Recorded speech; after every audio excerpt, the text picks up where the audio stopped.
Hey, what's up everybody? Radx here, the one from 72, the Ultra Neutral, and today I'm going to be bringing you the next edition of the Radx Files.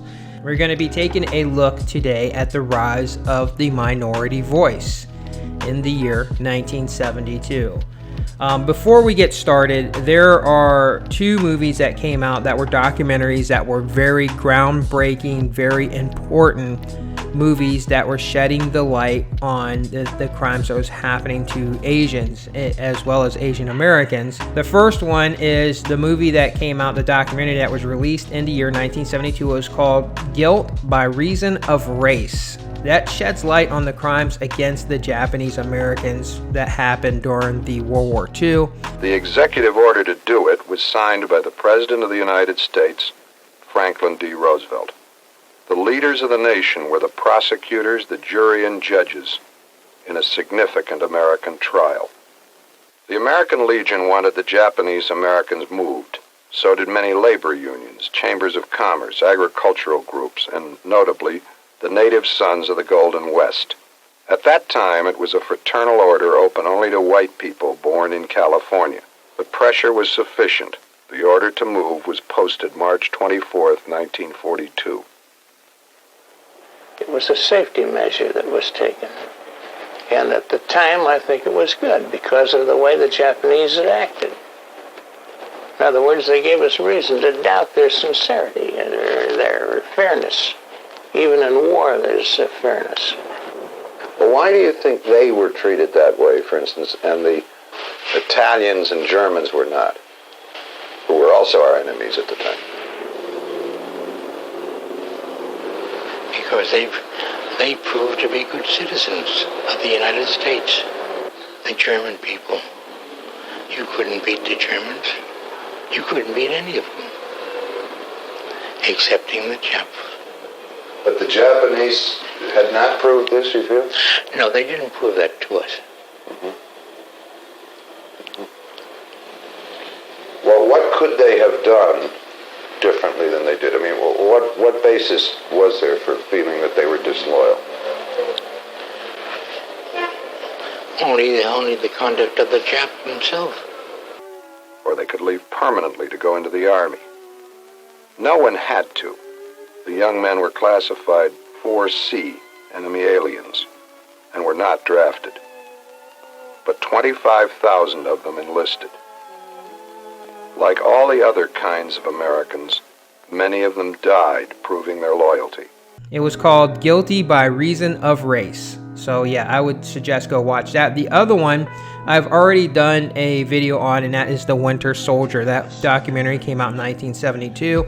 You can go and just watch the video on my channel if you like, or I would actually suggest that you actually go and watch the full documentary. Both of these documentaries are on YouTube. You can watch them in their full entirety. They both were released in the year 1972, and I don't think I really need to cover The Winter Soldier over again, the 1972 documentary, or the crimes that was being done against the Vietnamese people. So I would suggest to go watch those.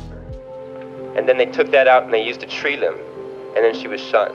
You know, we were conditioned to believe that, you know, this was for the good of the nation, the good of our country, and that anything we did was okay. All Vietnamese were gooks, and they were slant eyes, zips. They were Orientals, and they were inferior to us. So we were Americans. We were the civilized people, and you know, we didn't give a shit about those people. So I would suggest that you go and watch it. However, in the year 1972, there was a total rise of the minority voice on a level that has never been seen before by the red, black, and brown people. And I don't like to label people in colors. That is something that's been pushed on the people, and for some reason people are just kind of stuck with it. But yeah, the red, black, and brown people had a rise in their voice for the first time in history at a grand scale, and that was in the year 1972. The first one that we want to look at is the Native Americans who had enough of the broken treaties from America's government. They collected in hundreds of Native Americans collected together to go to a government building to protest of the broken treaties because of their lands that was taken, all these things that the new American government promised the Native Americans, these promises that they made to them since they started occupying their land, and all of the broken treaties over and over and over again. And finally, in the year 1972, they had enough of the broken treaties, and so they went and took over and barricaded themselves in a government building, and until they got some actual response from President Richard Nixon. So it was a historic event for the Native Americans, and in fact, it turned a lot of things around because of the 1972 broken treaties. And so I'm going to show you some of that, but I would suggest that you actually you can watch clips of it here, but I would suggest that you go and watch the entirety of the broken treaties, the documentary on that as well.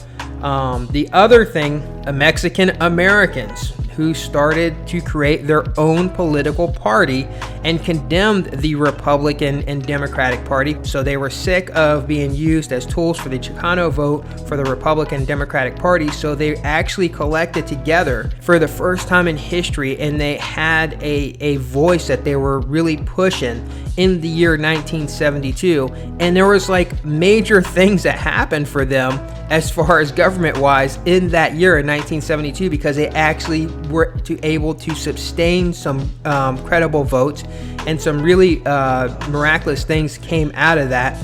But however, like most uprisings and most of the times when the minorities try to push forward, there's always huge pushback by the majority. They eventually destroyed their movement, later on, I think in 1979. But 1972, it actually started in 1970, but 1972 was the year that it was actually prevalent. And you can watch that in the full entirety on the documentaries on that. 1972 was the prevalent year that actually pushed them forward as far as anything with politics and trying to create their own party. So it's really amazing stuff that happened in 1972 for the Mexican Americans. And finally, we'll be taking a look at the Afro Americans who started the first ever Black National Convention. So they started their own political convention that they had in the year 1972, and it was a major thing. It grabbed all of the major Black leaders from around America, came to this thing except for one person. That was Shirley Chisholm, and we're going to be taking a look at her in a minute at the very end of this. But it brought in everyone from the likes of Jesse Jackson to the wife of the slain Malcolm X, who spoke up there about what happened to her husband. So it was a major thing that happened for the first time ever for the Black people in the year 1972 to have their own political convention. And of course, there was a lot of pushback, and of course there was a lot of fears. And you just got to imagine, right? Like the fear, when you look at all of this stuff, and I'm going to get to Shirley Chisholm in a minute, but when you look at all of these movements, right? Like you had the Native Americans gathering together in the hundreds, I think it was like 500, 600, something like that, of Native Americans who gathered together and held up in a government building.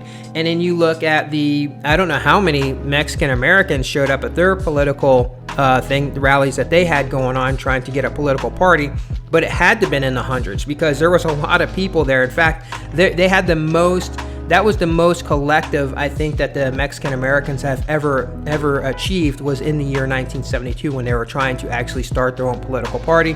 And then you have to look at the first Black National Convention, which I heard it hosted like thousands and thousands of people. I don't know, like 500,000 Black people or something like that. So you can imagine the fears of those who were, of white America, who saw these huge groups of these minorities that broke out in the year 1972 with the black, red, and browns, right? Like it just was like major. And then you had the fact that these documentaries are coming out about the victimizing of the Japanese and the victimizing of the Vietnamese. So, I mean, it was a major year for the minorities, a huge year. And that's not including a lot of other stuff that I could go down with in the 1972. You just go look at my list of the 1972 time hack. But it's just not possible that all this stuff could have happened in one year with all of these minority groups.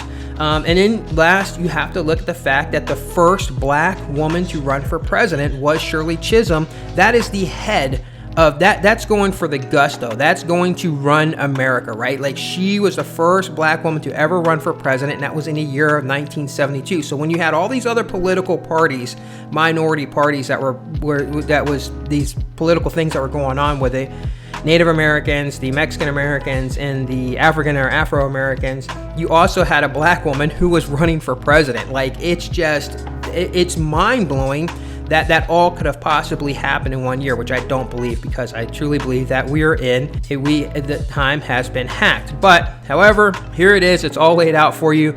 You can watch all of the documentaries and stuff in their entirety online, as well as the Shirley Chisholm one, the one for the Black National Convention, the one for the Mexican Americans, and the one for the Native Americans. So you can watch all those things in entirety, but I'm going to give you some clips and stuff here at the end, coming up next in this video, that will kind of sum up a lot of those things so that you can actually see them. You can see the time date stamp that it was 1972.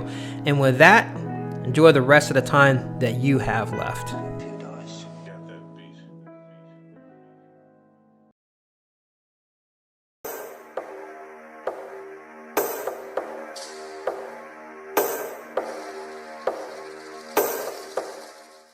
In 1972, nearly 500 Native Americans took to the road in a cross-country caravan to Washington, D.C. to address the government about their civil issues, including being forced into slum housing, unfair treatment in the workplace, police brutality, and racism.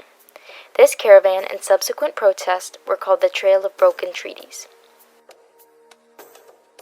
The corruption and paternalism of the Bureau of Indian Affairs, combined with the civil rights turmoil sweeping across America in the 1960s, brought Native American groups together on the Trail of Broken Treaties, which ultimately ended successfully in terms of media attention and government aid. The 1960s in the United States were a time of immense change. After enduring decades of discrimination, movements headed by influential figures such as Martin Luther King Jr. and Betty Friedan found new platforms to express their grievances about race and gender. I was sitting in prison, looking at this whole movement, the civil rights and the anti-war movement passing us by. And I wanted to get out so bad to be part of this movement that was going on. Almost everyone you talked to was involved in some type of movement for social change. We were watching this happen, but we were saying, well, this stuff is happening to us as well. In 1953, Congress adopted the Indian Termination Policy, abolishing all Indian tribes and revoking government aid in an effort to get Native Americans to integrate into urban society. However, the policy ultimately failed, leaving countless Native American families poorer than before. Natives also faced police brutality and high unemployment rates. Absolutely nothing was being done to upgrade the conditions that Indian people were forced to live under here in America. Land of the free, home of the brave. To address these civil rights issues, the American Indian Movement, or AIM, was formed. AIM has played a key role in nearly every major Native American protest in the United States to date. Things will never be the same again. And that's what the American Indian Movement is all about. They are respected by many, hated by some, but they are never ignored. One of the most impactful protests AIM led was the Trail of Broken Treaties. AIM had been responsible for the well-known Alcatraz occupation of 1969, protesting treatment under the termination policy. However, the occupation fizzled out after 6 months due to government intervention. Where Alcatraz left off, the Trail of Broken Treaties picked up. The idea for the trail was first introduced in August 1972, just 2 months before the first caravan set out. Native groups such as AIM and the National American Indian Council planned to march on Washington, D.C. to bring national attention to treaty rights and issues facing Native communities. AIM and its partners would have several caravans traveling from west to east. These caravans began in Seattle, San Francisco, and Los Angeles, and would stop in Native American communities across the country in an attempt to obtain supporters. This protest was also strictly nonviolent. AIM leaders put an emphasis on banning anyone that would cause civil disorder, block traffic, burn flags, destroy property, or shout obscenities in the street. After this declaration, AIM returned to Minneapolis to prepare. In November 1972, the caravans from the West Coast reached Minnesota. Here, AIM drafted the famous 20-point position paper, which featured the caravan's goals and what it requested from the federal government in terms of civil rights, land restoration, and increased Native sovereignty. They attempted to share the paper with President Nixon in the hopes that it would go public. The march to D.C. was uneventful in terms of media coverage, but this changed upon the caravan's arrival. Influential newspapers like the Washington Post first reported on the motives behind the protest, referring to it as Indian activism instead of militancy. When the protest was portrayed positively in the media, the public took more interest, which in turn would interest congressmen who had the power to pass legislation in support of the Native Americans. Despite this, the caravan was greeted by a host of problems in D.C. One of their biggest was Nixon's refusal to see them or accommodate them, as it was a week before the 1972 presidential election. What was more, their previous housing arrangements had fallen through, contributing to a heightened sense of betrayal among the protesters. I have said that we have bent over backwards literally to cooperate with you. All I can do is repeat that we were informed that you'd made your own arrangements. With nowhere to turn, they barricaded themselves in the Bureau of Indian Affairs building. This had never been the goal of the protest, but AIM had come too far to give up right on the president's doorstep. We have decided, however, that we would accept the Bureau of Indian Affairs invitation to use this building 24 hours a day. In other words, we are going to be staying here. Originally, AIM had been modeled after the Black Panther Party, a militant group well trained to deal with police brutality. Calling upon this background, many protesters ignored their pledge of nonviolence. Some set fires, some stole documents, and some broke furniture. Dennis Banks, one of the protest organizers, was quoted saying, "In my opinion, authorities were hoping we burned down the BIA building so that all the incriminating evidence would be burned. I'm glad we didn't burn it." Nixon still refused to meet with the protesters, but could not risk a massacre when he faced potential re-election the following week. Thus, there was nothing for his administration to do to get them out of the BIA building, and they weren't planning on leaving. They had created a system of basic services, including food and drink distribution, a paramedical team, and trash system within the span of a few days. Communication with support groups was set up and daily rituals were held. On November 5th, 3 days into the occupation, the protesters learned that a judge had given the order that they must vacate the building by 6 p.m. or face forced eviction. Prepared to take a stand for their rights, they stayed put, adding additional security to the BIA's exterior and stockpiling makeshift weapons. That same day, Russell Means, a prominent AIM leader, delivered a speech from the BIA steps. He asked all non-natives to stand in solidarity with the protesters, comparing their effort to massacres in Vietnam and the slaughtering of Lakota at Wounded Knee in the 19th century. When November 6 rolled around and the protesters had not yet been flushed out by government force, they were ecstatic. The judge had extended their eviction date 3 days, to the 8th. On the 8th, the protesters left the building voluntarily. The Nixon administration had finally agreed to look at their 20-point paper. Out of this came the Menominee Restoration Act, privately signed by Nixon, which restored all Menominee Indians to government-recognized tribe status and renewed government support for the tribe. The Trail of Broken Treaties protesters were given $600,000 for their transportation home, along with the government's promise to appoint a Native American to the BIA and pardon any crimes committed during the occupation.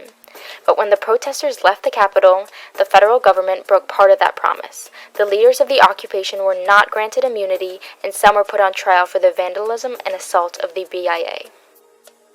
However, the Trail of Broken Treaties ultimately achieved its purpose of delivering AIM's 20-point position paper to the Nixon administration, convincing the president not only to listen to them, but to pay their lack of civil rights serious consideration and educating the non-Native American public through media coverage. Just as the occupation of Alcatraz served as an example for those who pioneered the Trail of Broken Treaties, several subsequent cross-country protests, such as the Longest Walk in 1978, modeled themselves after the trail.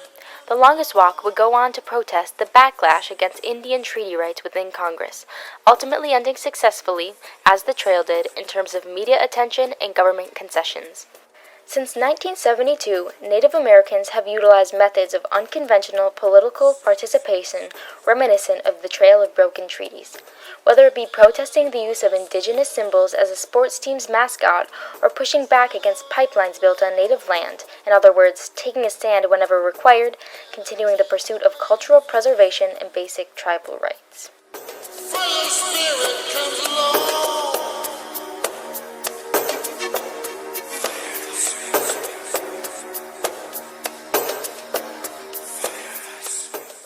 When the Tejas la Raza Unida Party, or RUP, was created, the Chicano movement was already underway. During this time, Chicanos, especially young ones, rediscovered their history, language, and culture in hopes of redefining their identity as a Mexican in America. From there, an era of protestation against the injustices the Chicano community faced began. Naturally, frustration would rise just as strongly alongside these protests, largely influencing this revolutionary time period. These feelings are clearly shown in a 1972 Sunday newspaper, where RUP's leader, Angel Gutierrez, would say, "We're fed up. We ignore the pleas of all those people and posture ourselves in an independent stance." Gutierrez may not have set out to do so, but his comment embodied the frustrations the Chicano movement carried, giving us a window into this time period. While frustration alone could push the Chicano movement forward, it would also pave the way for individuals to take the movement many different directions. The Chicano movement would be ununified, consisting of a large number of different organizations with their own goals. Still, the Chicano movement created a new social climate that set the stage for José Ángel Gutiérrez and 5 other young Chicano student activists to create RUP's predecessor, the Mexican American Youth Organization, or MAYO. The group's main concern was that Mexican organizations that had been around quite a while in Texas weren't actually creating social change. MAYO quickly became an assertive organization of organizers that mainly focused on educational and social issues. It was only when the Democratic Party criticized MAYO as being a racist, militant organization that the group became interested in being involved politically. This was because Mayo's resources had been drained by such criticism. Gutierrez himself proposed creating a Chicano third party. The group's leaders put down Gutierrez's idea twice, but Gutierrez moved forward in Crystal, Texas. In Crystal, students of White High School, a mainly Mexican school, began protesting. The school's administrators had allowed 3 white cheerleaders and only 1 new Mexican cheerleader to be chosen. So the students took their demands to the district superintendent. They eventually added other demands, like the establishment of a bilingual and bicultural program. Gutierrez became very involved, leading the Crystal boycott. As the town became overcome with student protests and community meetings that gained national attention, Gutierrez established the Ciudadanos Unidos organization in Crystal. The organization would become one of the most powerful Mexican grassroots, or volunteer-based, political organizations in Texas. With this momentum, Gutierrez finally got MAYO's support for his Chicano Party idea in December of 1969. Gutierrez's idea for a national search of self-determination and community control inspired many, but the idea of a Chicano third party was still very much radical. The Sunday newspaper mentioned before alludes to this idea. In it, Gutierrez says, "What choice? The choice was for or against the Democratic Party.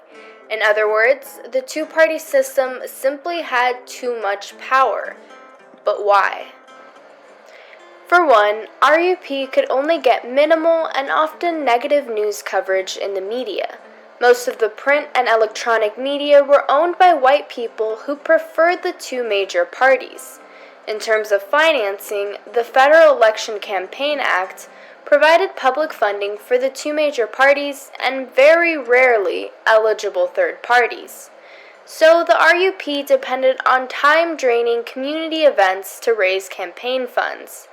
The Democratic Party would also legally attack RUP's campaigns.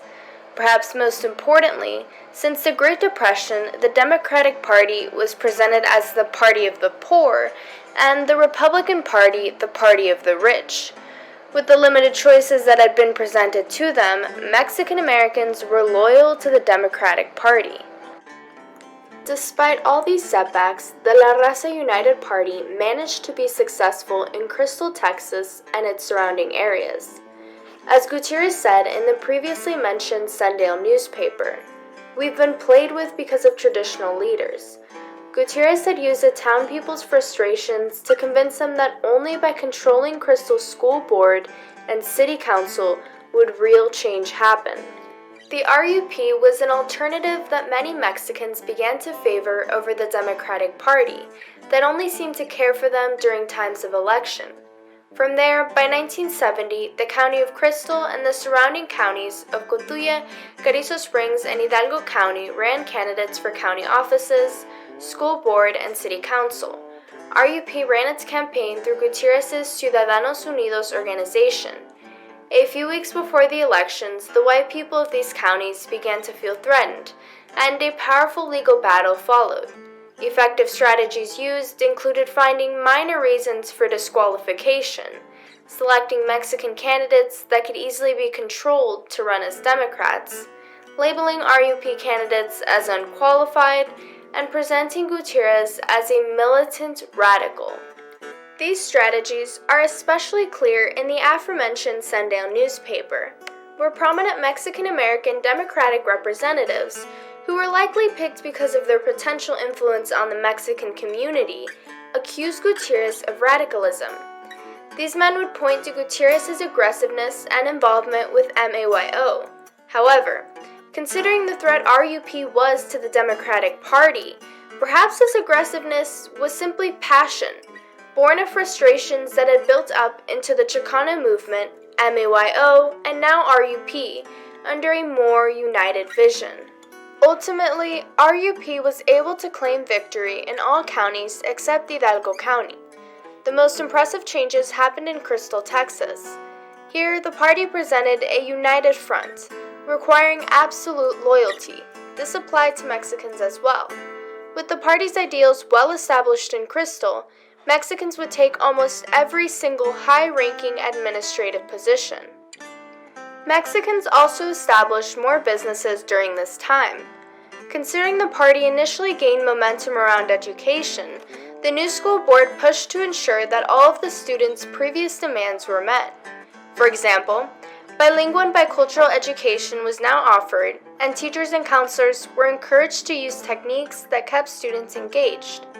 It helped a lot that the new school board was more willing to accept and seek government funding. Perhaps most importantly, Crystal, Texas became a city full of civic participants, as Ciudadanos Unidos worked with other organizations to actively involve the community. The successes in Crystal, Texas would push other states like Colorado, Arizona, California, and New Mexico to create their own, somewhat more loosely structured version of RUP. Still, unfortunately, RUP would struggle and would ultimately fall apart in all states. Internal problems contributed to RUP's end. However, some of the largest reasons for RUP's end can be tied back again to the two-party system's overwhelming power and the end of the Chicano movement. After all, the movement had created the space for RUP to grow. Still, history cannot erase that Mexicans, especially in Crystal, Texas, had proved themselves capable of politically organizing, governing, and controlling their own destiny under one platform that could and would reach a larger amount of Chicano activists than ever before. Mexicans had done so while putting up a good fight against the all-powerful Democratic Party, which for decades, as Gutierrez visually described it in the 1972 Sunday newspaper, had kept Mexicans in political captivity. The early 70s saw a collective outrage in the black community after years of discrimination and the assassinations of Dr. Martin Luther King Jr. and Malcolm X. And those events prompted black leaders from differing political ideologies to come together to try and reach a consensus. It led to an historic gathering of black leaders in which they tried to channel that rage into political action. As WGN's Tanya Francisco reports, it took place in our neighboring city to the east, Gary, Indiana.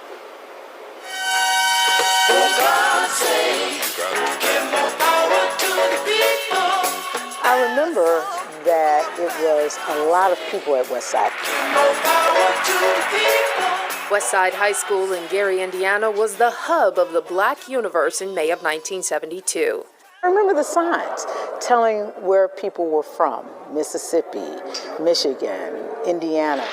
Some even came from as far away as Hawaii, Florida, and California. Too many people have their eyes on Gary today. A young Karen Freeman attended with her parents. Even as a 12-year-old, I understood what they were talking about. We must emerge from this convention with an independent national black political agenda, a dynamic program for black liberation that in the process will liberate all America from its current decadence. Finally, the National Black Political Convention was hosted by Gary Mayor Richard Hatcher, one of only 2 black mayors of a major city at the time. He volunteered after no other city was willing to host the 10,000 attendees. The convention will come to order.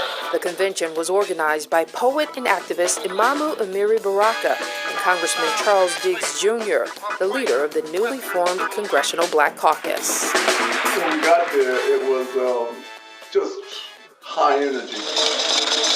David Greaves was a 26-year-old videographer and editor working with his father, William Greaves, to produce an 80-minute documentary on the 2-day convention called Nation Time. It could be thought of as a radical way, but as a very straightforward way, talking to black people about black interests. The convention attracted black leaders with vastly different political ideologies, like Coretta Scott King, Malcolm X's widow Betty Shabazz, and Black Panther co-founder Bobby Seale. And we don't want just no words, we want some action and support. And celebrities Harry Belafonte, Isaac Hayes, Richard Roundtree, and comedian and civil rights activist Dick Gregory, who was in the midst of a fast protesting the Vietnam War. That's what this convention is all about, getting our minds together. But one person missing was Shirley Chisholm, who was making her historic run for president as the first woman and African American. She decided to skip the convention when organizers couldn't decide if they would endorse her candidacy. This document tells you why the man owes you reparation. More than 3,300 delegates from just about every state in the country tried to reach a consensus around a black agenda on issues like affordable housing, improved health care, a guaranteed minimum wage, political representation, and many other pressing concerns. We demand the eradication of heroin from the ghetto, now eating away at the vitals of black youth. Reverend Al Sampson was one of those delegates. It was a convention full of tension because people needed attention. And the value of the convention was folk came together and folks stayed together, and that meant people had to listen to each other. Tension ran so high, at one point, part of the Michigan delegation, led by Coleman Young, who would go on to become mayor of Detroit, walked out. It was really like putting together an orchestra, and the discussion and the tension was the script. What time is it? When we come together, what time is it? A young Reverend Jesse Jackson fired up the crowd with chants of Nation Time from Imamu Baraka's poem on black nationalism. I am a black man. I want a black party. I do not trust white Republicans or white Democrats. Northeastern Illinois University political science professor Bob Starks. Black nationalism does not espouse black supremacy. It just simply says we want to be free, we want to control our community. In later years, Reverend Jackson moderated his position on black nationalism and even mounted 2 runs for president in 1984 and 1988. But activists today are taking a cue from the 72 convention. The Black Lives Matter movement is one of the things that came out of this whole convention. The idea that you continue protesting, because one of the demands on the part of the nationalists is that you never give up. You continue to fight. Organizers also credit the convention with helping to almost triple the number of black elected officials in the country. There was a group of youth that were inspired as a result of that 72 convention. Certainly I was one of them, but there were others. Freeman Wilson would go on to become mayor of Gary from 2012 to 2019. Today, she's president and CEO of the Chicago Urban League. I thought a lot of seeds had gotten planted. The genius of the convention was that people went away with a whole lot of information that they didn't have. Glad that it has resurfaced now. The film Nation Time, once considered too militant to be released, was recently uncovered in a Philadelphia warehouse, digitized and re-released in the midst of yet another highly charged political environment. Every time I ask people, have they heard of the Black National Convention, they never heard of it. Angela Ford recently uncovered several photos taken by an unknown photographer at the convention. She has posted them on her website, the Obsidian Collection, Digital Museum of Black History. What it does is it allows a new generation to tell our stories. As we organize and deal with the politics of today, it's important they understand what successes their elders had and how they did it. What time is it?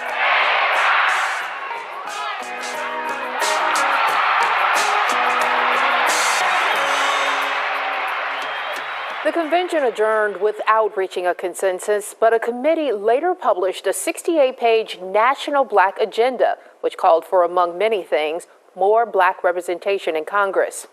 Other, smaller black national political conventions were held years later, but none had the crowds or the impact of the 72 convention. Shirley Chisholm was the first African-American woman to serve in the United States Congress and the first woman of any race to seek the Democratic nomination for president. She broke barriers and she made history. Here I look at all of my opponents who are running with me to secure the nomination. Let's talk about it a little bit. All of these fine gentlemen, all of these senators, they have been in positions of power for quite some time, and in one way or another, with the exception of one gentleman, have been a part of what constituted a kind of national leadership in this country. They don't have any commitment to people. They have commitment to people every 4 years when it's time to get the vote.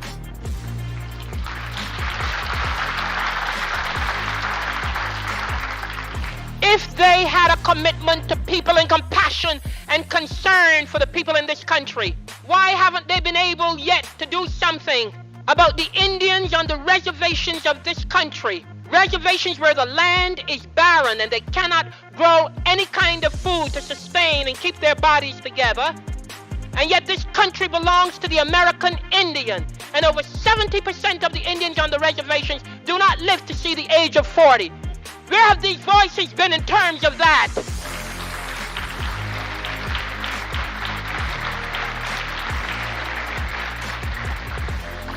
And then you get a token Indian on your staff and you're going to have a project for Indians when you get elected, because this is the way the politics in this country run. You get token people around you when you're going out on the national election to tell the people suddenly how great thou art and what you're going to do to save them. Fraud, sham, and hypocrisy.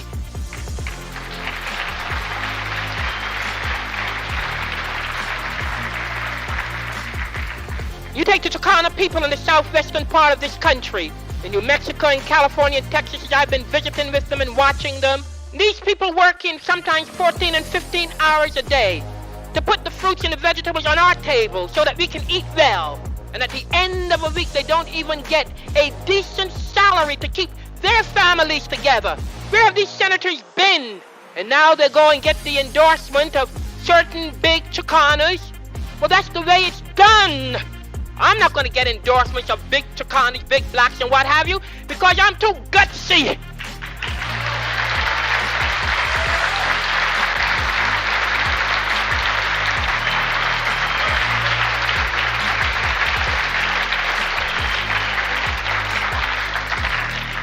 I do not believe in the politics of expediency.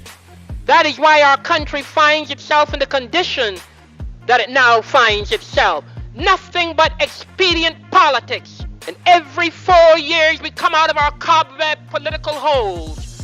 And we get the Madison Avenue boys to put us together a little bit differently. We get the jingles and the slogans ready to flash across the screen in your bedrooms and living rooms at night. And you have the responsibility of deciding after all of this is thrust upon you, which one of them you're going to vote for on June 6th. But if you don't want change, really, if you like how they do it every 4 years, and if you like the same warmed over, heated over, boiled over politicians coming back, telling you they're going to save everybody, go and vote for them. But when they get in office, don't grumble. Don't grumble. I know too much about every one of them. I want to get in some public debates the worst way with them because I know where every one of them are coming from.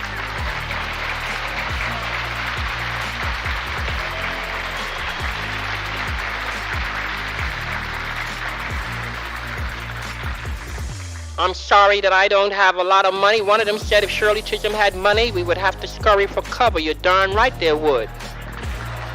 The only thing I have out here is people who understand what I am doing and who have a commitment to me in terms of trying to bring about change within the system.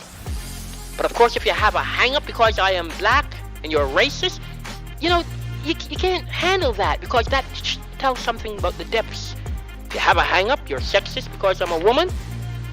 This stage of my life, my bones are so fixed and what have you, I can't go to Denmark and get an operation.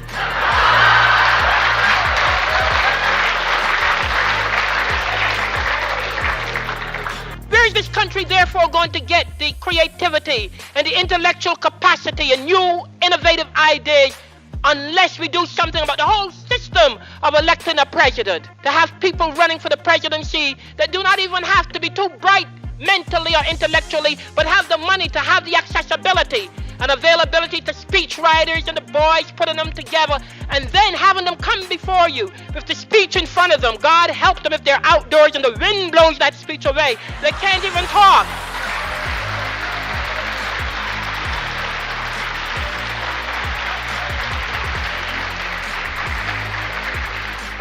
And that was before I decided to run for president. I want you to know how deeply committed I am to humanity. I didn't suddenly go out there because I'm running for president. I've been visiting with the Indians and these people for years now. And to go out there and to see how these people are living. The reason they're surprised is that I'm a black woman. And secondly, they haven't seen a politician in 50 years. But they vote for politicians every 2 and every 4 years. But why should they see a politician? Because they're not really important. Nobody cares about them. You better get together. Man's humanity to man has gone right out the window in this country. It has been going out for a long time, but we are now at the peak of man's humanity to man. Never before in this country since the inception of the Republic have you seen so many segments of this society simultaneously lashing out at something or somebody. Everybody's mad. Blacks have roared out of their slumber asking for their unequivocal share of the American dream that everybody has been mouthing and frothing for time immemorial. The Indians are now saying, look, this is my land too. Get me off these reservations or I stake out my claims in other places in this country.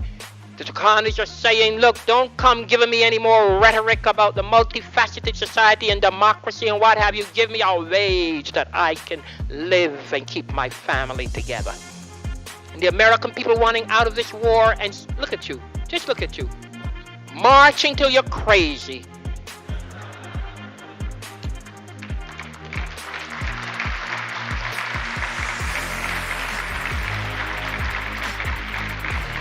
Having all kinds of moratoriums and vigils, doing everything possible, and yet they don't hear us.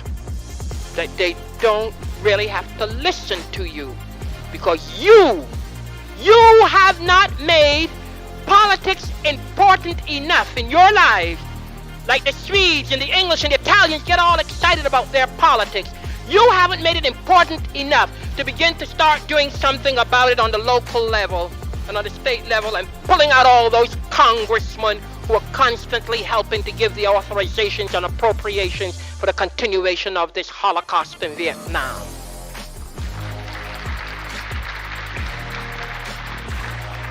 You have abdicated your citizenship rights and responsibility because you're fed up.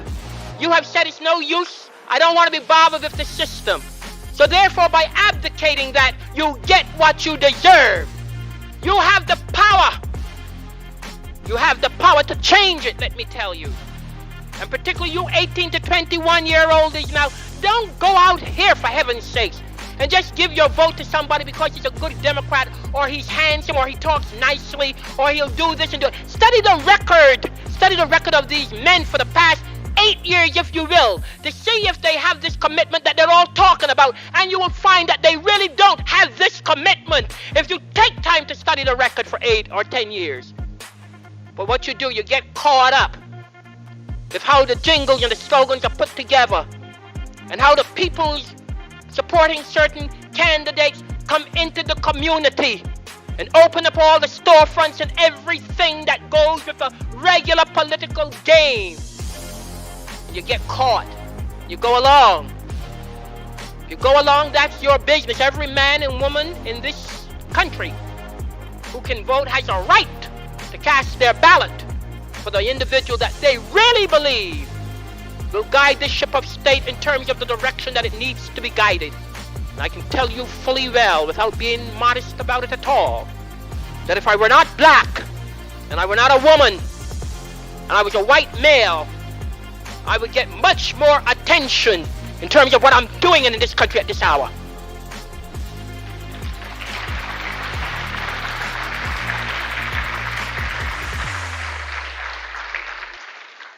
But c'est la vie. So there you have it, guys. In closing, as you can see, the Black Party was not going to vote for Democrat or Republican. They didn't trust them. The Hispanic Party did not trust the Democrat or the Republican Party. And of course, obviously, the Native Americans and what was happening to them, they were just completely opting out because they had had enough of the broken treaties. So you look at these three main minorities, and I'm not trying to not shed any light on what happened with the Asians that were here in the United States, because obviously you saw there are major documentaries that came out that exposed the horrendous crimes against those people who were here and when Americans went abroad to go, do a lot of horrendous crimes against them in their own homeland. Okay, so this all has to do with people in their homeland. I don't know if you realize that, but it's literally all about homelands.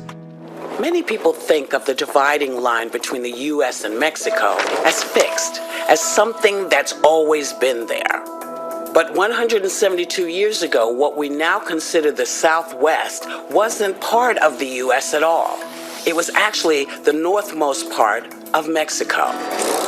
But the U.S. was not content with what it had, pushing westward to seize the land that many presidents believed was America's destiny. To reach that goal, President James Polk provoked war with Mexico. After a long and bloody battle, the U.S. occupied much of Mexico.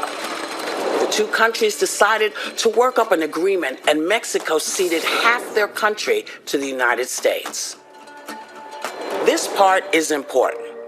There was an agreement called the Treaty of Guadalupe Hidalgo, It gave around 100,000 Mexican nationals living in those territories citizenship if they decided to stay. But more importantly, the agreement protected the rights of any Mexican whose land was now part of the U.S. But when the treaty got sent to Congress, the Senate removed the part that protected the land claims of Mexicans who now lived in America. This would forever change the fate of generations of Mexican Americans to come. We have been here since time began. We have been here since the first human got here. For many thousands of years, Oregon has been Indian country. Indian country is pretty complex. It's not just one group of people that are all the same. It's dozens of different tribes who once lived in hundreds of villages in a diverse environment of natural abundance. When those natural resources were desired by the white folks that were coming here to this land, the Indian people were in the way. They fought with us, they killed us, they drug us out of our home territory. The treaty guaranteed us that we would remain on this land in our ownership forever.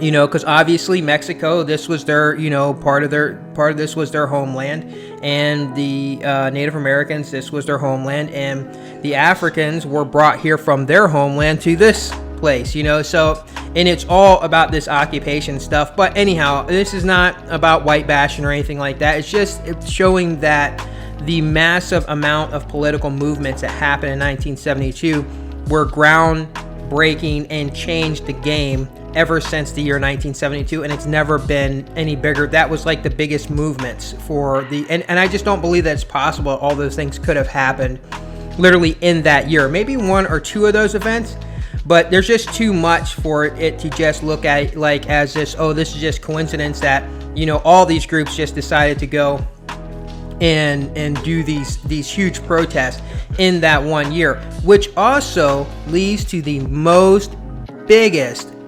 puzzling event that happened in the year 1972, and that has to do with the actual presidential election and Watergate.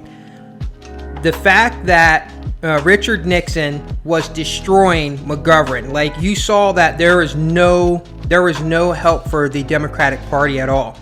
Nobody wanted to be McGovern's running mate, and the fact that they were definitely not going to get the black vote, they weren't going to get the Hispanic vote, and they definitely weren't going to get the Native American vote at all. So why did Watergate scandal have to happen? It was totally a look over here. It was a misdirection because you missed all the other stuff that happened with Richard Nixon that year, because all people do is focuses on the Watergate.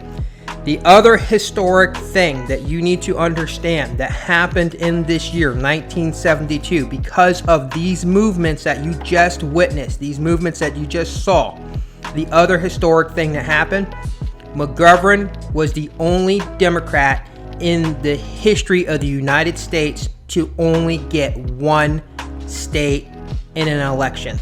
Do you understand the gravity of that? The entire country voted for the Republican president, sitting president, who was Richard Nixon. The entire country. McGovern only got one state. And another historic thing happened. An independent got one state.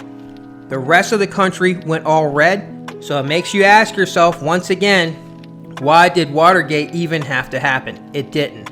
And that is definitely one of the smoking guns that points to the fact that something else was going on in the year 1972.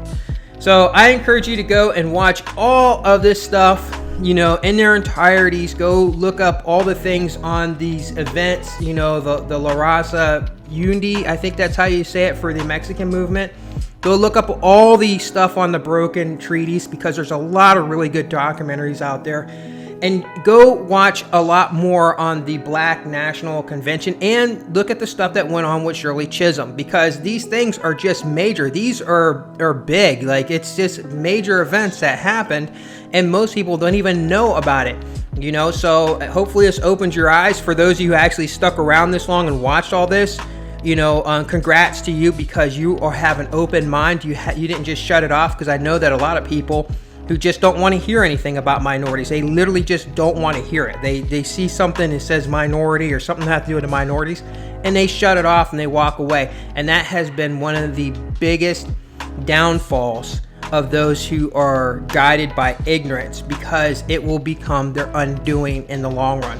And before I close this out, I will be most likely posting a video here pretty soon about why minorities will be more susceptible to alien interactions on this planet than the Caucasians who actually run most of the stuff, because obviously they like control, and when there is another species, another being that's going to come here and say, hey, we're a lot more advanced than you, a lot more powerful than you, they lose all the control that they've pretty much pushed across the world. And so it leaves the fact that the minorities are just gonna be like, well, we're just kind of used to it anyhow, so whatever. But the whites who actually have been holding a death grip of control around the world, they will lose that like in a blink of an eye, and it's going to be very hard for them to accept. And before you go on, well, he's white bashing, keep in mind that I'm also half white, and I also protect the white community too, because those people are not just villains, they are the most compassionate people in the world as well. And with that, enjoy the rest of the time that you guys have left.